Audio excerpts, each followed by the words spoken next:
Here's to the crazy ones. The misfits. The rebels. The troublemakers. The round pegs in the square holes. The ones who see things differently. They're not fond of rules, and they have no respect for the status quo. You can quote them, disagree with them, glorify or vilify them. About the only thing you can't do is ignore them. Because they change things. They push the human race forward. And while some may see them as the crazy ones, we see genius. Because the people who are crazy enough to think they can change the world are the ones who do.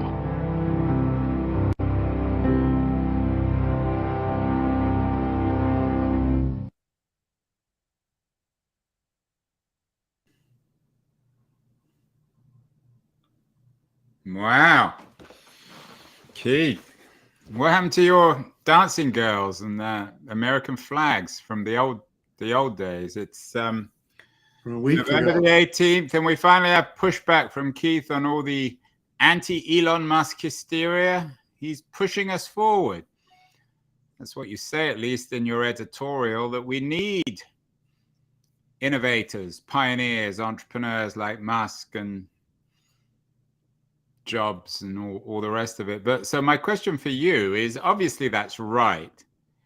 But as we speak, Elizabeth Holmes just got sentenced to 11 years in jail. Surely you're not extending it to people like Holmes.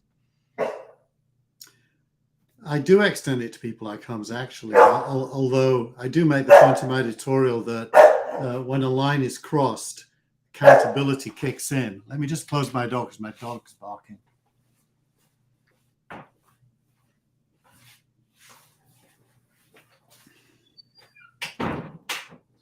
Problem with dogs, they communicate at all the wrong times, but that just goes to show they're the crazy ones, aren't they?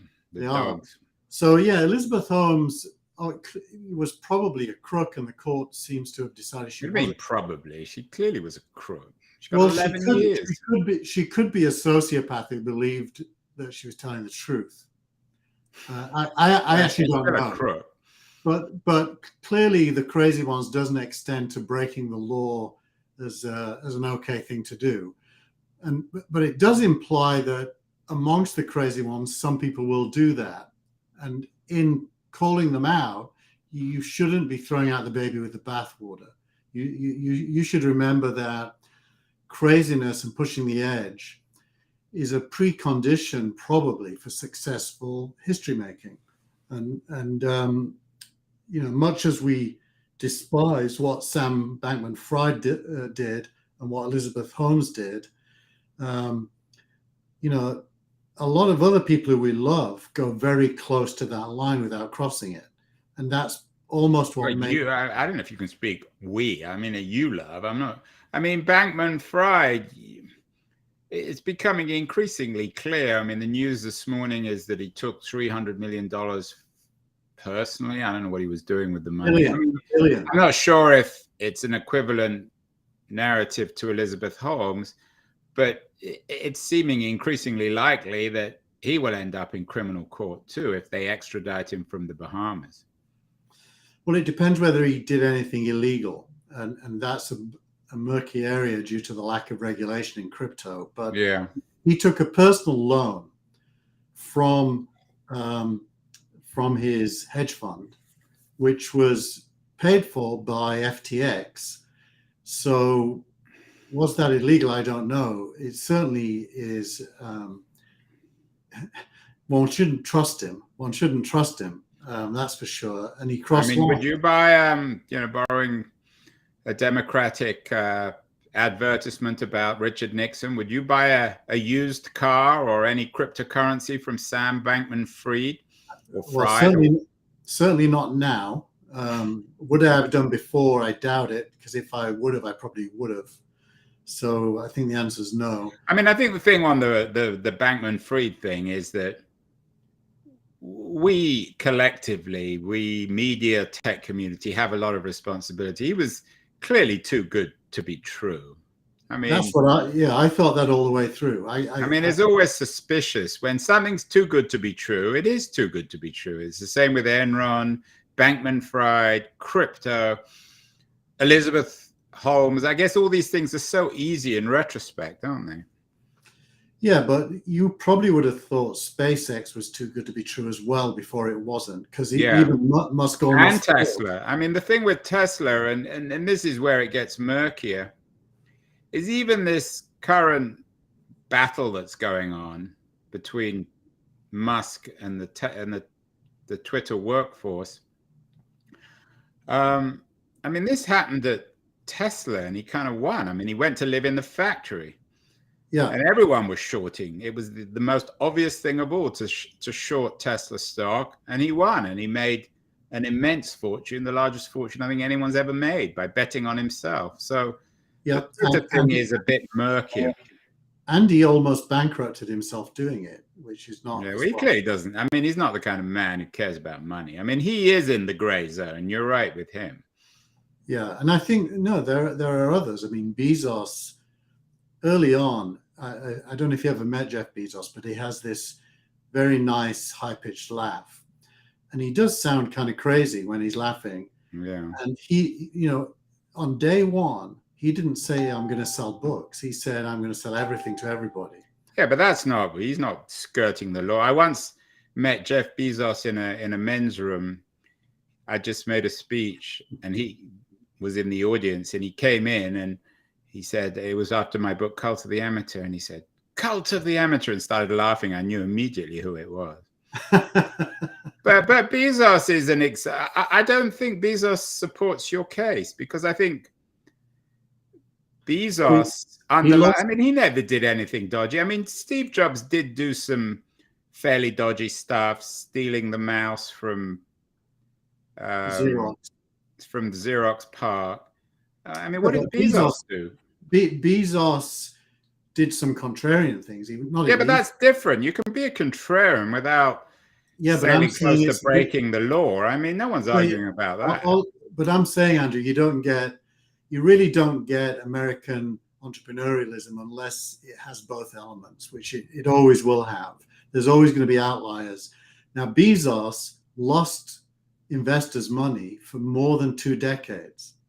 That's pretty amazing that you're allowed. Yeah, but because he convinced Wall Street to take the long term on Amazon, which is amazing. There's nothing illegal. I mean, that's smart business. I'm not saying it, but that's my whole point. Is this whole area only is illegal once it's illegal? There's a long, Bankman-Fried wasn't illegal until the collapse of DeFi. That was his crossover point, and he did all these illegal things to try to save trades. So it isn't like you're a crook the whole time. It's like something happens and your response to it is self-preservation, and you do bad things to preserve yourself. Yeah, but also with him, I think it's because there was no business model, and with Elizabeth Holmes, it's because there was no product, so she had to lie. Well, all I'll say to you is, I've done a lot of startups. Some worked, some didn't. None of them had a business model or a finished product for quite a long time. Yeah, but you never cooked. I mean, if you cooked up, what's your signal rank? If you started boasting to your investors, oh, just look at this algorithm, look how accurate it is, and you cooked it up, so you were essentially cheating them, there's no ambiguity about that. That's illegal and immoral. Well, that's the difference. And by the way, they didn't do that for most of the time. Elizabeth Holmes didn't start with a lie. She started with an idea that became a lie. So it's important to understand process and how it happened. Yeah, but I mean, the thing with the Holmes, and I'm not sure whether she's more vulnerable as a woman, but I mean, she came up with this absurd idea that you could figure out your entire health from a blood sample in a black box, which is, I could say, well, I can tell everything about you, Keith, if you spit into this basket, which is, and it's an exciting idea, but it has no scientific foundations. Well, I invested in a startup out of Newcastle in England that claimed that it could photograph the plasma that comes out of a blood sample and diagnose a lot of different conditions. And there was science behind it. There was a well-known professor who was one of their advisors, and it did work. The only problem was it required every lab in the country to build in one of these reader devices. So the business model sucked. You are from Yorkshire, Keith. You know better than I do never to trust anything that comes out of Newcastle, right? Even Saudi Arabia's in Newcastle. Yeah. So it's been another amazing week. I mean, I think that, what do you make of what's happening at Twitter now? It seems to be part of a broader kind of war about work, management, accountability, money. Yeah. It's a generational thing too, I think. I think Twitter is an exception in a way, because what I think is happening there, you saw it with Musk's hardcore reference, where he wanted only people who would be hardcore. He'd already fired roughly 50% of the employees. I think he may have lost, more than half of the rest. And last night they locked the doors and turned off all the badges, so that on Monday only people who are still on staff can come in. And I'm going to bet it's something just over 1,000 people out of 7,000 2 weeks ago. Right. Well, that's what the reports say. But I'm curious as to your take. Did he profoundly miscalculate? Does he just simply not understand that most people don't want to work for him? Or do you think he's purposely just basically wrecking the company for one reason or another? I don't think either of those is true. I think he's turning it back into a startup, and he wants to be true to its roots. And he's going to be, megalomaniacal in pursuing the starting point. And in his mind, he's got an end goal. And so all of this stuff only happens because he has an end goal in his head. It's not random. It isn't accidental. And the end goal is basically a technology-led Twitter that is a platform for the rest of us to talk to each other on, and one that, does not have lots and lots of people reading everything we write, and lots of other people writing code that no one ever uses. So I think he's quite timely in a way. He's going more extreme than any of the people who are doing layoffs. The average number of layoffs is 10% of the workforce. Bill Gurley's been making fun of that recently. He's gotten rid of, by the time he's finished, I'm going to guess 80 to 90% of the workforce. And Twitter will still run and still be as good as it was before. And he's probably right about doing that, even though someone today on Twitter called me out for not understanding the inhumanity of it. But I don't think there's any inhumanity. I mean, to me, for what it's worth, there's no inhumanity. I mean, Silicon Valley is a brutal place at the best of times, and these people will get. It's not as though he's putting people on the street. Yeah, exactly. And half the people leaving seem to, these people who talk, well, I've been here 15 years. They must have a lot of money. I mean, if they got into Twitter early, they must be pretty wealthy. So I don't feel sorry for the people leaving. Well, your family and mine, we've both been through transition periods, and they're not easy. Even when you've got money, there's all the emotional baggage of figuring out who you want to be and what you want to do, which takes its toll. So I do think we should have some sense of humanity towards those people, but I don't think there's a massive difference between Patrick at Stripe sending a very nice email telling you haven't got a job, and Elon sending a brutal message saying you haven't got a job. The end of the day, they're the same thing. So no, I agree with that. I mean, the interesting thing to me is Musk's nostalgia for this startup world, where I think you're probably, because you're a real believer in him, and maybe we all should, given his success. But whether he can really turn Twitter back into a startup, it's never been tried before.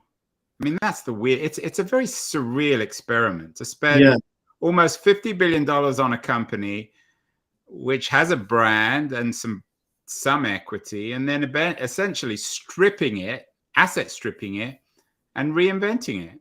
I mean, the real question, my question, maybe it's not the kind of question that Musk asks himself, because he seems to exist in a separate cosmos, why didn't he just put 50 billion into a startup of his own and focus on what he wanted to do and just leave Twitter alone?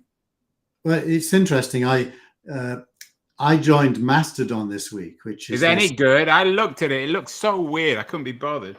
It's very weird, and it's hard to figure out how to do it. If you say it's weird, it must be truly weird, because you're pretty weird yourself, and you're good on tech. I'm not very good with tech. Well, I was going to answer your question by telling you about my experience on Mastodon. So I joined it, and the first person I saw on there was Jeff Jarvis, who I've known for years, who's very, very smart and very, worth reading. I've now got 17 followers on Mastodon compared to about 5,000 on Twitter. And I don't know the other 16 really. And it's a bit of a ghost town. So what did he buy with Twitter? He bought 300 to 400 million active users. And that number's growing, by the way, since he took it over. And I do think that, a good comparison is Yahoo. When Apollo Management bought Yahoo and TechCrunch and all the other stuff that was part of that, AOL, and look what they've done, which is just kept it running for the brand and almost running it down. But Yahoo was dead. Everyone knew that. Yeah, but you could have made it a startup again. It has a huge brand and a huge reach, and it still had lots of users. It's just that there wasn't much to make me go there anymore. So they could have done what Elon's done and probably wouldn't have lost it out by doing so. So in a way, he's a very positive comparable to Yahoo. And we'll only really know 2 or 3 years from now. We're not going to know for quite a long time. And I mean, in terms of the waste of money, a lot of the money is going to get wasted by the banks that no one cares about. I don't care about Musk's money. It makes no difference to me. In fact, if he loses 50 million, that's amusing to me. So I'm not bothered with that. I mean, the whole thing, I think, is some of it's a storm in the teacup, but there are broader issues. I mean, a lot of people think it's a real turning point in the history of tech and of Silicon Valley. I assume you don't really buy that. I think it feels like one, so I would excuse those people who think it is. I think when you're as old as I am, you've seen 2 or 3 of these. Yeah. And they never are turning points. But they're not crashes. It's more it's more just surreal it's a shakeout. I mean, definitely a lot of the rubbish will get shaken out. But Twitter isn't part of the rubbish. I think it's... Yeah, but the people who work at Twitter, all these layers, these corporate layers, I assume that a lot of those are completely unnecessary. And if he can indeed make it run without crashing too much with 1,000 people, as opposed to 7,500 people, then that's quite an achievement. I would agree. I mean, and what a great 3 or 4 weeks. I mean, if you could just put those 1,000 people on making sure the thing works. Well, and it seems to have been okay. I've been using it all day today without any problem, and no one's in the office. So clearly they've built, the infrastructure team at Twitter have built an infrastructure that doesn't need them to be sat looking at it. Right. So yeah, a bit of a storm in the teacup with Twitter and Musk, but there's such a media obsession with them both. What about crypto, Keith? Is this the death rights for crypto, or could it come back? I don't think it's gone away. I think what's gone away is one of the largest speculative plays in crypto has gone away. But what's amazing is how resilient the Bitcoin price has been throughout this. It hasn't really gone down. It went down a little bit, but it's come back. Is that because people just aren't selling? Yeah, I always think those people who talk about Bitcoin as being a means of exchange don't understand Bitcoin. Bitcoin's a store of value, and if you really believe that, you don't sell it ever. Well, we'll see. I mean, this might simply be the beginning. I mean, it seems as though every week there's a new scandal. It's like the great crash in 1929 wasn't really a great crash. It was only in the early 1930s that the economy was entirely decimated. So I'm not quite as optimistic as you. Well, I would say Bitcoin is the equivalent of what heavy manufacturing was in the 1930s. Okay, there was a crisis in the 1930s, but heavy manufacturing didn't go away. And it didn't go away, but if no one's buying anything, they then built. all the factories were shutting. They didn't Well- shut forever, but they didn't really open up and again properly until 1939 when the Second World War broke out. Well, no, they opened up for the First World War as well. They all converted. Yeah, to but I'm talking about the Great Crash in 29. Oh, I see. Yeah. No, you're right. I mean, shipbuilding kicked back in by the middle of the 1930s because of naval, and then by the 1950s, it was all back and bigger than ever. So these things are. We always overestimate the short run and underestimate the long run. Is what I think we do. And some of the other people, the crazy ones you're including, Masayoshi Son owes SoftBank $5 billion. Well, I put that in because firstly, it came out yesterday that this was the case. Secondly, it makes Sam Bankman-Fried look small chicken, small potatoes or whatever. And yeah, but the thing with Bankman-Fried is not how much money he lost. No one cares about that. It's how much of other people's money he lost or perhaps stole. That's the issue here. Well, Massa, remember, was it 100 billion from Saudi Arabia? Who cares about the Saudis? Only Newcastle fans, right? Well, they do qualify as other people, though. Not in my mind. You're a bit of a racist. I'll get into trouble for that one, Keith, from all our Newcastle friends. And then you also throw in Kathy Wood, another woman who's been losing money. ARK Invests. How much money has she lost? But it's of her investors. I mean, there's nothing dodgy about Wood, is there?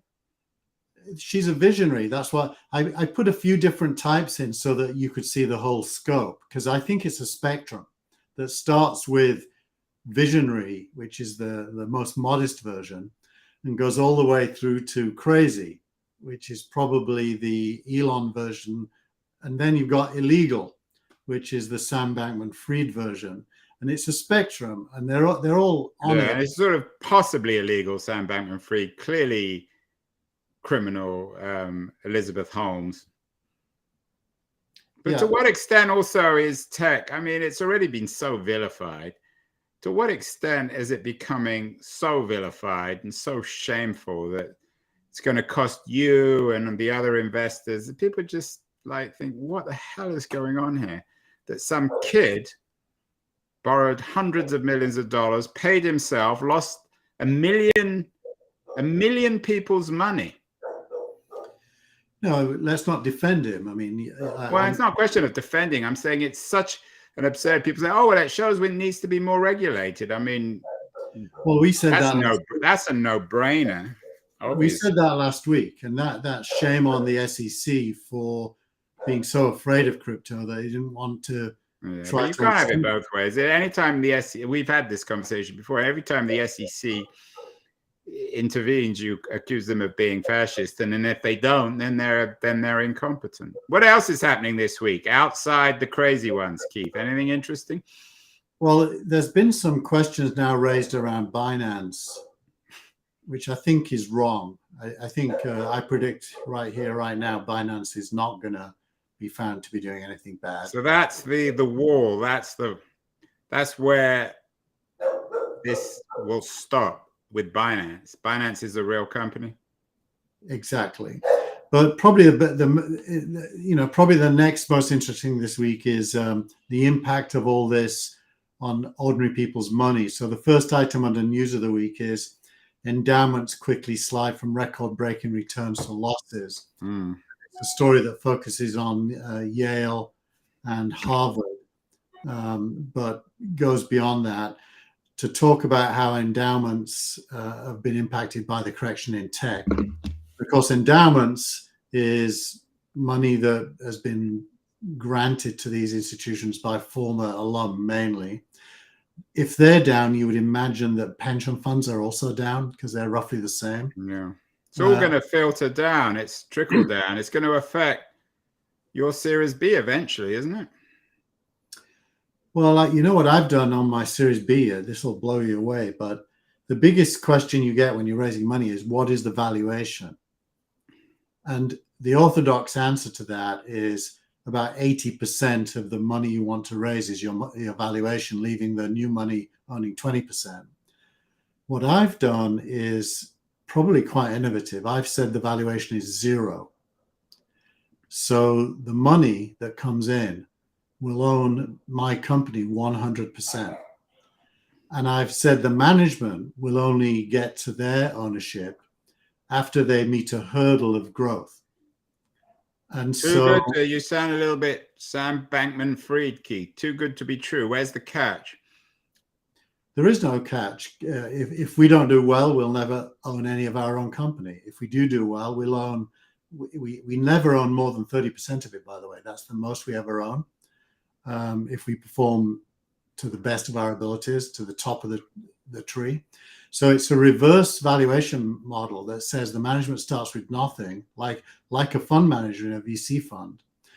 The manager starts with nothing and only gets paid if they perform, apart from salaries, which they do get paid. Well, it sounds to me, if I was thinking of that, I would be checking my pockets, but maybe too good. Maybe it's not quite too good to be true, but it sounds. One investor said to me, you make yourself sound desperate. So there's also a downside from being too humble. Well, you'll never have that problem. Good, thank you. I'm glad. Anything else? I mean, everyone's laying people off. Facebook, Amazon, Google. These layoffs, I mean, especially Amazon and Google, which are real solid companies. Are these real? Do they signify anything? Or is it just a cyclical thing? And by this time next year, everyone will have forgotten it and the party will be back on? Well, there's a bit of the party being back on in a story I've got. It's called Want to Invest Like a VC. These new indexes can help you. And because of SignalRank, I'm kind of interested in indexes. And this is Morningstar, which is the most, together with PitchBook, who are both well-known brands, have launched 11 new indexes of private companies. One, just to give you a flavor, the Global Unicorn Index, the Global Unicorn 500 Index, the US Unicorn Index, and so on. And this is the first time when normal investors like you and me could invest in private companies through an index. What do you think of Morningstar? Any good? It's a research firm, really, same as PitchBook. So they're fine, but they also have a financial interest because they launched these indexes. They're based in Chicago. Exactly, where the commodities exchange is. So you get a lot of, kind of derivative style investment things coming out of Chicago. And this is one of those. I must say, I think it's great. I think, imagine you can invest in SpaceX, Stripe. They included Juul, which is a bit of a Juul, the smoking company. Waymo. Well, that's a dodgy one, isn't it? Chime, Instacart. It's all the private companies that have yet to go public in these indexes. Twitter probably too. If they can get their hands on some stock, they probably would. Yeah. Anyway, I thought that's interesting because it's a recognition that growth is only going to come from private companies for the most part. So you've got to be able to get into the best private companies. That's nirvana. And at least up until now, unless you had $2 million of net worth or $300,000 of income, you weren't qualified. Well, these indexes allow you to do it, which I think is great. And along with that, Crunchbase launched their October 2022 Emerging Unicorn Board, which actually shows how hard it is. Only 5 new companies joined the board, or 4, sorry, in October, compared to same time last year when it was 60%, only 60%, it's 60% lower than last year. So a massive drop. Well, I saw Mrs. Crunchbase at the Techonomy event this week, and we talked when I did my on stage thing with David Kirkpatrick. We talked about you and this newsletter, so that was very good. What about startups? You've got 3 startups of the week, Keith. Yeah, it's a fairly special week. I mean, the first one is Protocol, which is a great, TechCrunch-like editorial place, better than TechCrunch, I think. is being closed down by its new owners, and everyone's been laid off. So I thought it was worth mentioning. What is it? What does it do? Protocol. It's a news site. Basically it's a news site, editorialized, very, very good quality writing. Some things never change. It's so hard to make a business out of content. Yeah, that's what they said. So they're closing it down. Apart from they're keeping one of their newsletters, which is called Source Code. Probably. So, okay, so RIP for rest in peace for Protocol. Second is close to my own heart, a company called Mother Duck. So there's a piece of open source software called DuckDB. You can install it on your laptop, and it can query very large databases like the ones I use at SingleRank. And Mother Duck is a company sitting on top of DuckDB, providing all the tools needed for developers to use it. And Andreessen Horowitz just invested in it. And I personally think data and moving data around and manipulating data and querying data is just going to get bigger and bigger and bigger. So Mother Duck is worth a mention. And then the other startup you've already mentioned is Mastodon. And Mastodon is where I opened an account. Should we? Let's just share my screen. I heard the only two people on it are you and Jeff Jarvis. Here's my Mastodon. This is a screenshot. So if I go to alerts, this is all the stuff about me, including last week's show with you in it. And down the side here is posts and hashtags that you can follow. It's very Twitter-like. None of it came up. Oh, you're not seeing it? No. That's because I didn't turn it on. Here it is. So it looks like Twitter. It looks like Twitter. The bell is my notifications. Here's my profile, which is Well, that's not bad. So what's the downside? There's no one on it. Right now there are people on it, but look, I've done 4 posts. I'm following 9 people, and I've got 17 followers. Who are you following? I am following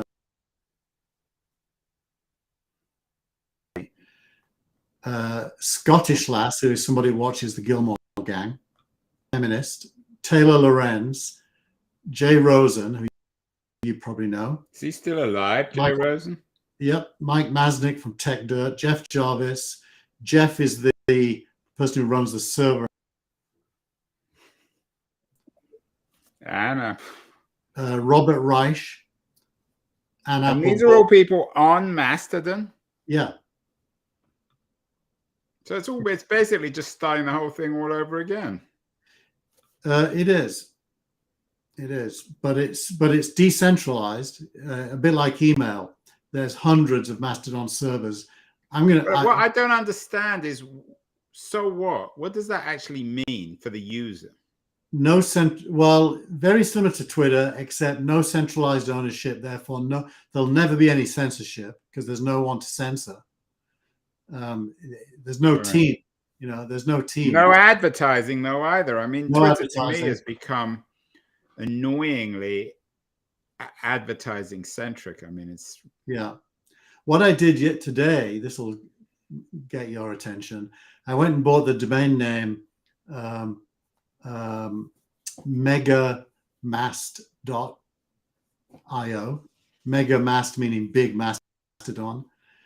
Because the biggest problem with Mastodon is there's not enough servers and they're all too slow and too small. Yeah. So sometime over the next week, I'm going to put up a mega Mastodon server and let people subscribe using my server. Yeah, I mean, the thing with it is it's reactionary.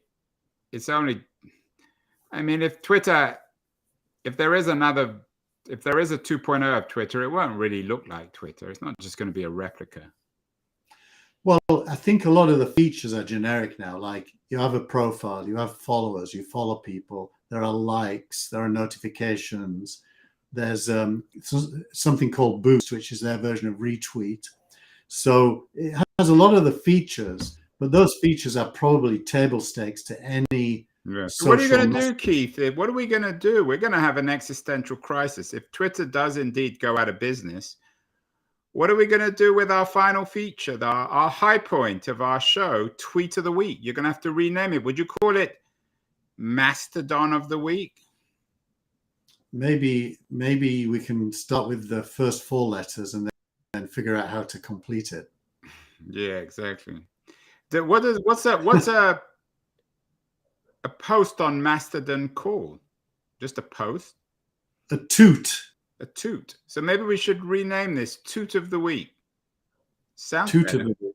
Yeah, toot of the week. Well, So tweet what's of the the week. Toot of the Week this week? It is one of the top brass at Y Combinator, Michael Siebel, saying, as I was crafting my hot take of the day on FTX and Elon, I realized I should just get back to work, which I think says everything, actually. What does it say?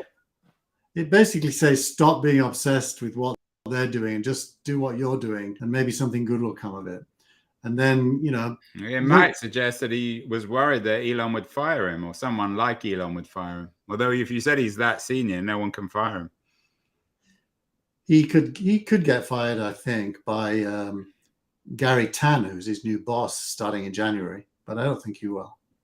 So what can we wait? What can we expect next week, Keith? It's just every week something happens that's so absurd. I mean, if one of us had speculated this time last week, oh, Musk is going to essentially drive all the Twitter employees out of the company and then lock down the company, you think, are you mad?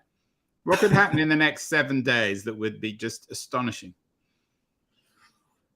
Twitter will just keep on working normally. Well, that's not astonishing. That's boring. Well, all the quotes are that it'll be gone in a week. So I think the astonishing thing will be if it isn't. What do you mean if everyone quits and Elon's there on his own with Jason Calacanis? Well, the software will still be there. And we'll still be there using it. So it won't really matter who's in the office, will it? So these things just work without anyone even being there. Well, if they want to make changes, people need to write the code for that. But that doesn't take that many people. I would imagine less than 100 engineers could do a pretty decent job of that. Well, I think the only thing we can say for sure is that this time next week, it'll be the day after Thanksgiving, something ridiculous will have happened. God knows what. I mean, this week, Elizabeth Holmes just got sentenced to 11 years. Sam Bankman-Fried turns out to be the great crypto train robber. Elon Musk is locked out most of the Twitter employees. Something ridiculous is going to happen. And we will be there, Keith, won't we? Even though we're going to eat ourselves silly on Thanksgiving, we'll be here next Friday to talk more about tech and everything else. So have a great week, everyone, and we'll see you next week.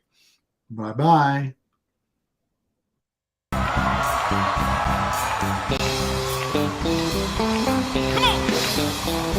got sunshine